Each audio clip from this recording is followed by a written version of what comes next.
Hello dear students, बहुत बहुत स्वागत अपने YouTube channel commerce with Sanjeev sir में। और आज मजा आ जाएगा, बहुत ही अच्छा वेरी मोस्ट इंपॉर्टेंट न्यूमेरिकल लेकर के आया हूं जो माध्य विचलन से है। माध्य विचलन, मध्यका विचलन या बहुलक विचलन से एक क्वेश्चन लगभग में हर वर्ष पूछा जरूर जाता है। तो आज मैं आपको सिखाऊंगा माध्य विचलन किस तरह से ये न्यूमेरिकल सॉल्व करना होता है और यूनिवर्सिटी के एग्जाम में ये मोस्टली पूछा जाता है। तो आइए शुरू करते हैं और समझाते हैं। बहुत अच्छा क्वेश्चन है आपके लिए।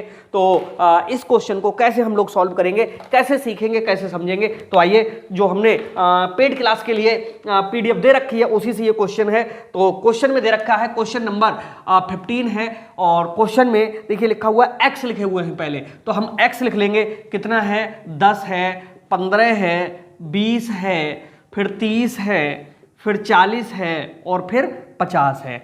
इसके बाद में एक्स के बाद में फ्रीक्वेंसी है और जो फ्रीक्वेंसी हमारी दी हुई है वो कितनी है, 8 है, 12 है, 15 है और 10 है, 3 है और 2 है। ठीक है, इतना सा क्वेश्चन दिया हुआ है और इससे हमारे लिए माध्य विचलन निकालना है। तो आपके लिए मैं बता दूं माध्य विचलन का फार्मूला क्या होता है, कैसे करके हम लोग निकालेंगे। देखो माध्य विचलन का मतलब क्या होता है, जैसे हमने माध्य का बहुलक तो ज्ञात कर लिया या हमने विस्तार को ज्ञात कर लिया, रेंज को ज्ञात कर लिया, Q1 Q3 को ज्ञात कर लिया, हमको ये तो पता चल जाता है कि इन सब में विस्तार कितना है, लेकिन ये नहीं पता चल पाता कि संख्याओं की दूरी माध्य का बहुलक से वास्तव में कितनी है। तो ये जो माध्य विचलन है वो हमें ये बताता है कि समांतर माध्य से अन्य संख्याओं की जो दूरियां हैं वो कितनी दूरी है। तो ये हमें माध्य विचलन से पता चलता है। और इसका जो इस तरह से जो साइन बनाते हैं, यानी एस इधर तो थोड़ा सा खुला हुआ होता है, इधर हल्का सा चिपका हुआ होता है। तो और मीन डेविएशन बराबर होता है सिग्मा एफ डी और मीन अपॉन में होता है एन। अब ये एफ डी मीन क्या होता है, एन क्या होता है, अगर फ्रीक्वेंसी दी हुई है तो यही लगता है। तो आइए मैं समझाता हूं, तुरंत आपके समझ में आ जाएगा। ये क्वेश्चन सॉल्व करने के लिए देखो सबसे पहले अब हमें इसका समांतर माध्य निकालना होगा। अब समांतर माध्य कैसे निकलेगा, देखो समांतर माध्य का एक फार्मूला होता है, समांतर माध्य बराबर यानी मीन बराबर सिग्मा एफ एक्स के बटे में क्या एन होता है। फ्रीक्वेंसी का जो टोटल है वो हमारा क्या कहलाता है, एन कहलाता है। पहले इसी से निपट लेते हैं।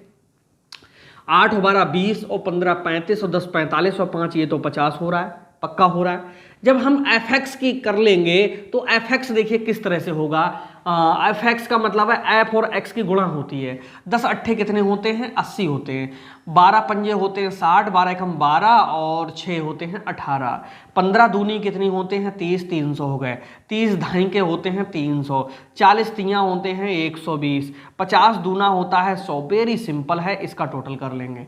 ठीक है, जब इसका टोटल करेंगे तो देखो टोटल कितना आ रहा है, ये सब हो गए देखो 0। 8 8 16 और 2 18 के होते हैं। 8 हाथ से लगा कितना 1 और 1 2 और 3 5, 3 8, 1 9 और 1 10, 1080 आया। ये जब ये 1080 आएगा तो इसका मतलब है कि हमको समांतर माध्य निकालना है। और जो समांतर माध्य जब हम निकालेंगे तो समांतर माध्य का फार्मूला होता है मीन बराबर सिग्मा एफ एक्स बटे एन होता है। ये आ रहा है हमारा 1080 और एन है कितने 50। ठीक, 0 से 0 काट दो, 5 से काटेंगे, 5 दूनी कितने होते हैं 10 होते हैं। और ये बचा कितना 8, 5 एकम कितने होते हैं 5, कितना बचा यहाँ पर 3 पॉइंट लगाएंगे 30 हो गया। 5 छक्का कितना होता है 30, यानी 21.6 आया। यानी इसका जो समांतर माध्य आया वो 21 पॉइंट कितना आया 6 आया। अब इससे हमको क्या करना है, हमको करना है डी मीन। डी मीन का मतलब है डेविएशन मीन करना है। और डेविएशन मीन जब कर लेंगे, ठीक है, जब डेविएशन मीन कर लेंगे तभी तो एफ डी मीन निकल करके आएगा। तो यहां पर जब इस तरह का क्वेश्चन हो, बड़े बारीकी से समझो। थोड़े इनमें कैलकुलेशन जरूर ज्यादा होती है लेकिन एग्जाम में बहुत मोस्ट इंपॉर्टेंट है और आता जरूर है। कैलकुलेटर का मैं भी यूज नहीं कर रहा हूं, ऐसे हाथ से करके दिखा रहा हूं। चलिए अब आपको क्या करना है कि जो 21.6 है वो यहां पर आधार मान लीजिएगा 21.6। अब जितनी ये संख्याएं हैं इन संख्याओं में से 21.6 को घटाना है। बहुत सिंपल होता है। ठीक है, इस तरह से लाइन खींच लीजिए, एक और खींचेगी बाद में। ठीक है, और इस तरह से इसे कर लीजिएगा। अब यहां पर जो आएंगे उसमें पैसे तो हम 20-30 के लिए कोई एक आधार मान के रख देते थे, लेकिन अब इसमें नहीं कर सकते हैं। इसमें क्या करेंगे, 21.6 को ही घटाएंगे। अब देखो 10 में से 21.6 को घटाएंगे तो भैया देखो 21.6 में से उल्टा 10 घट जाएगा, तो 0.6 तो यही बचा, एक यहाँ 11.6 बचा, वो भी किसका, माइनस का 11.6 आया। क्यों आया माइनस का, क्योंकि हर संख्या में से x में से 21.6 को अब हमारे लिए हर हाल में लेस करना ही करना है, तो वही माइनस का आ गया। 15 में से जब ये घटाएंगे तो घटेगा नहीं, उल्टा घट जाएगा। अब यहाँ पर 21.6 में से हम कितने को, 15 को घटा देंगे। भाई 15 को घटाओगे तो 0.6 तो यही रह गया, 11 में से 5 गया तो 6 है, इधर कुछ नहीं बचा, तो ये 6.6 बचेगा।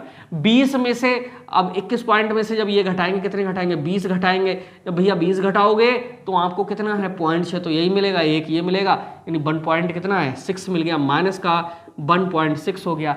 30 में से जब उसे घटाएंगे अब घट जाएगा, जब घट जाएगा तो अब 30 में से घटा दो भाई, देखो दशमलव का 1 अंक तक है, घटा लो, यहाँ से हासिल लिया, 10 में से 6 गया तो 4 बचा, यहाँ 9 रह गए, 9 में से 1 गया तो कितना, 8 बचेगा, यहाँ कुछ नहीं बचा, तो ये वाला आएगा प्लस का 8.4। ऐसे 40 में से घटाएंगे, ठीक है।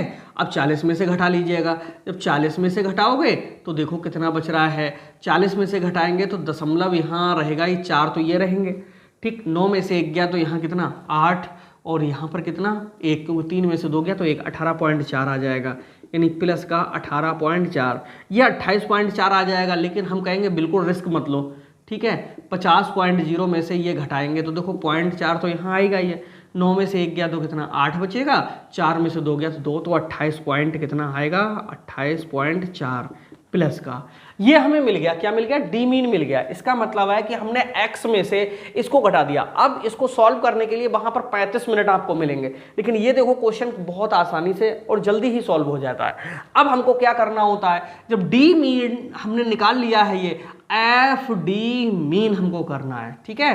देखो यही चीज तो हमारी कहला रही है एफ डी मीन। ये क्या होता है एफ डी मीन, एफ की गुणा करना है इससे, ठीक, तो कर लीजिएगा। देखो 8 की करो, 8 छंग होते हैं 48, आराम से करिए, जल्दबाजी नहीं करिएगा, ठीक है, आराम से करेंगे आराम से हो जाएगा। 8 छक्क 48 के होते हैं 8, हासिल लगा 4, 8 एकम 8 और 4 होते हैं 12, 8 एकम 8 और 1 होते हैं कितने, 9, 92.8 आया, यहाँ पर लगा देंगे, ठीक है, 1 के बाद में पॉइंट, और ये चिन्ह किसका रहेगा, माइनस का। लेकिन एक अच्छी बात बता दें, इन सवालों में प्लस और माइनस के चिन्ह से कोई मतलब नहीं रखना होता है, ये भी याद रखेंगे। जो मेरे को बाद में हो सकता है मैं भूल जाऊं बताना, इसका ध्यान रखेंगे, क्योंकि हमें सिर्फ दूरी ज्ञात करनी है कि कितनी दूरी है, तो प्लस माइनस का जो चिन्ह है वो हट जाता है इसमें, ठीक है, उससे कोई फर्क नहीं पड़ता है। तो 15 छक्का कितने होते हैं, 90, 15 छक्का 90 और 9 99 होते हैं, ठीक है। यहाँ पर करें, अरे गलत गुणा हो गई, ये से नहीं होना है, ऐप से होनी, सॉरी इससे होनी है। 12 छक्का कितना होता है, 72 होता है, यहाँ से लगे 7, 12 छक्क 72 और 7 होता है 79, ठीक है, ये हो गया। अब हम क्या करेंगे, यहाँ पर 15 छक्का होता है 90, 15 एकम 15 और 9 कितने होते हैं 24, ठीक है, 1 के बाद में पॉइंट यहाँ पर आ जाएगा। 84 और 10 की गुणा करेंगे तो ये 840, 1 के बाद में 84 रह जाएगा। 3 के करेंगे तो देखिए 3 से कितना हो रहा है, 3 चौक होते हैं 12, 3 अट्ठे कितने 24 और 1 25, और 3 एकम 3 और 2 होते हैं 5, 55.2 आ गया। 2 से करेंगे तो 28 दूनी कितने होते हैं 56 पॉइंट कितने होते हैं 8, इनका टोटल किया जाएगा। और जब इनका टोटल करोगे उसे किससे, n से भाग किया जाता है। सवाल सॉल्व हो गया, समझ लो।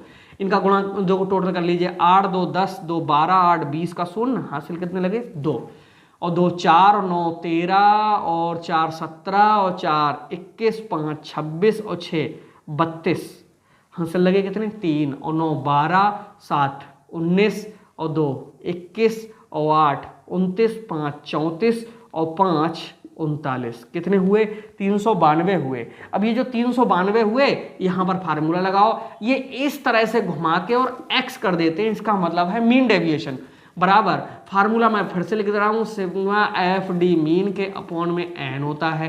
एफ डी मीन का जो टोटल है वो सिग्मा एफ डी मीन कहलाता है, सिग्मा एफ डी मीन यही है, कुछ और नहीं है। तो जो है 392, के अपॉन में इधर वाले कितने कर देंगे, 50 कर देंगे। ठीक है, अब हमको क्या करना है, पॉइंट हटाएंगे, यहाँ 0 लगाएंगे। ठीक है, 5 से काटेंगे, 5 से काटो, 5 सत्ते कितने होते हैं, 35, कितने बचे 4, पॉइंट लगाएंगे, हो गए 42, 5 अट्ठे कितने होते हैं 40, बचे 2, 5 चौक 20, 7.84 आंसर आया। तो मीन डेविएशन बराबर 7.84। ठीक, ये निकल करके आ गया हमारा क्या, मीन डेविएशन जिसे कहते हैं। अब कोफिशिएंट ऑफ मीन डेविएशन निकालना है, सी ऑफ मीन डेविएशन निकालना है, तो क्या करोगे, इसका मतलब होता है डेविएशन मीन के अपॉन में मीन। ठीक, ये होता है फिर ये 7.84 के अपॉन में समांतर माध्य जो निकल करके आया, कितना आया था 21.6, यानी 21.6 से इसे क्या करना है, डिवाइड करना है। जब इससे इसके लिए डिवाइड करोगे तो आंसर आपका कोफिशिएंट ऑफ निकल करके आ जाएगा, यानी गुणक कहते हैं इसके लिए। ठीक है, बहुत इंपॉर्टेंट होता है ये। और यहाँ पर 21.6 से डिवाइड करेंगे 7.84 के लिए, यहाँ दशमलव के 2 के बाद में, तो यहाँ पर भी 0 लगा के पॉइंट से पॉइंट उड़ा लो, यहाँ पर करो, अब पॉइंट लगा के 0 करना है। ठीक है, 21 चौक 84 ज़्यादा हो जाएंगे, 3 होते हैं, 3 0 का 0, 3 छक्का 18, 3 एकम 3 और 1 4, 3 दूनी कितने होते हैं 6, यहाँ 0, 14 में से 8 गया तो 6, और यहाँ पर 7 में से 4 गया तो 3, और यहाँ पर 7 में से 6 गया तो 1, पॉइंट लगा हुआ है, 1 0 और लगा सकते हैं। 2 छक्के कितने होते हैं, 12 होते हैं, तो 6 जा लगा के देख लेंगे, 6 0 का 0, 6 छंग 36, 6 एकम 6 और 3 9, 6 दूनी 12 हो गया। दशमलव के 2 अंक मिल गए, तो यहाँ से यहाँ काटा, 0.36 आ गया, बस यही पर्याप्त है। ठीक है, यही हमारा जो आंसर है वो कहलाएगा, क्या कहलाएगा, coefficient of mean deviation, c of deviation mean बराबर 0.36। इस तरह से ये सॉल्व होगा। ये क्वेश्चन हो सकता है थोड़ा कम समझ में आया हो, क्यों, क्योंकि ये बिल्कुल नया था क्वेश्चन, और फिर भी मैं आपको एक बार और समझा दूं, जितने x दिए थे मैंने सारे x लिख लिए, f लिख लिए, f(x) की गुणा की, और यहाँ से 1080 आया, n से भाग कर दिया, ये समांतर माध्य निकाल लिया। अब हमको पूरे इस x में से जो समांतर माध्य है इसको ही घटाना है, घटाया, प्लस माइनस के जो भी चिन्ह आए इससे मतलब नहीं होता है। इन वाले क्वेश्चन में जितना जितना आया वो हमने यहाँ पर लिख दिया। और फ्रीक्वेंसी से इसी की हमने गुणा की, एफ डी मीन हो गया। अब इसी का फार्मूला लगा दिया, मीन डेविएशन बराबर F D mean upon N, और इस फार्मूले के तहत ये क्वेश्चन हमने सॉल्व कर लिया। ठीक है, इन सब का टोटल किया जो कि निकल करके आया 392, और अपॉन में एन कितना है 50 है। ठीक है, और 50 से डिवाइड किया 7.84, जो कि इस क्वेश्चन का आंसर भी है। कैसा लगा जरूर लिखिएगा। मिलते हैं नेक्स्ट वीडियो में, तब तक के लिए बाय बाय।